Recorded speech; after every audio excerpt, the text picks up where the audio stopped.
বিগত ৩টা দশক ধৰি টাই আহোম জনগোষ্ঠীয়ে জনজাতিকৰণৰ দাবী জনাই আহিছে, কিন্তু অতি দুৰ্ভাগ্যজনক কথা যে বিগত এই সময়ছোৱাত কোনো এখন চৰকাৰে কিন্তু আমাৰ দাবী পূৰণ কৰা নাই। আৰু সেইকাৰণে আমি শেহতীয়াকৈ তীব্ৰ গতিত আমি ৰাজপথত নামিবলগীয়া হৈছে। যোৱাকালি শিৱসাগৰ, চৰাইদেউ আৰু ডিব্ৰুগড়ত আমাৰ বিশাল জুম সমদল কাৰ্যসূচী হৈছে। আমি 25 নৱেম্বৰলৈ আশাৰে বাট চাই আছোঁ। 25 নৱেম্বৰত অসমৰ মুখ্যমন্ত্ৰীগৰাকীয়ে আনুষ্ঠানিকভাৱে প্ৰকাশ কৰিছে যে কেন্দ্ৰলৈ মন্ত্ৰীগোটৰ যি চূড়ান্ত প্ৰতিবেদন পঠাবলগীয়া আছে, এই প্ৰতিবেদন অসম বিধানসভাত আলোচনা কৰা হ'ব। গতিকে আমি এই 25 নৱেম্বৰৰ পাছত আমি কি হ'ব আজিৰ তাৰিখত আমি ক'ব নোৱাৰোঁ।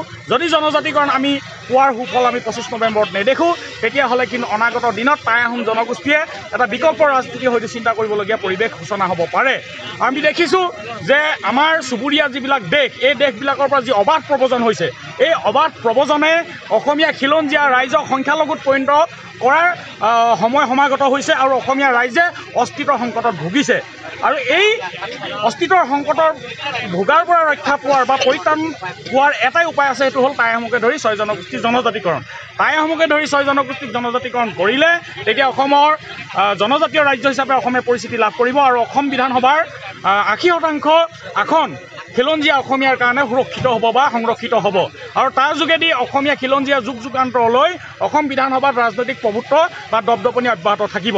কিন্তু অসমৰ মুখ্যমন্ত্ৰীগৰাকীয়ে বা বিজেপি দলৰ চৰকাৰে কোৱাৰ দৰে যদি বাংলাদেশৰ পৰা আগ্ৰাসন হৈ থাকে, হয়তো বাংলাদেশৰ মানুহ এজন হয়তো কাইলৈ অসমৰ মুখ্যমন্ত্ৰী হ'ব বা অইন বিদেশী ৰাষ্ট্ৰৰ পৰা অহা নাগৰিক হয়তো অসমৰ মুখ্যমন্ত্ৰী হোৱাৰ সম্ভাৱনা আছে।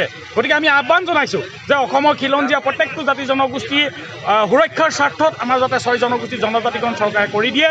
আৰু আমাৰ এই সংগ্ৰাম কোনো জনজাতিৰ বিৰুদ্ধে নহয়, কোনো ৰাজনৈতিক দলৰ বিৰুদ্ধে নহয়, কোনো চৰকাৰৰ বিৰুদ্ধে নহয়।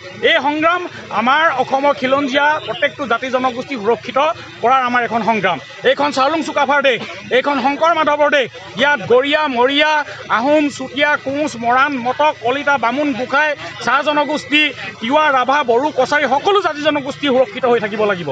সেইকাৰণে আমাৰ জনজাতীয় কিছু নেতৃবৃন্দক, আমি ট্ৰাইবেল সংঘ নেতৃবৃন্দকো আমি আহ্বান জনাইছোঁ যে অসমখন সুৰক্ষিত হৈ থকাৰ স্বাৰ্থত যাতে 6 জনগোষ্ঠীৰ জনজাতিকৰণ হয়, যাতে অসমখন যাতে জনজাতীয় ৰাজ্যলৈ পৰ্যবেক্ষিত হয়, তাৰ বাবে সকলোৱে সহযোগিতা কৰক। আৰু আমি দেখিছোঁ কংগ্ৰেছে আমাক যিহেতু জনজাতিকৰণ নকৰিলে, তাৰ বাবে 2014 চনৰ পৰা প্ৰত্যেকটো নিৰ্বাচনতে কংগ্ৰেছক ৰাইজে প্ৰত্যাখ্যান কৰি আহিছে।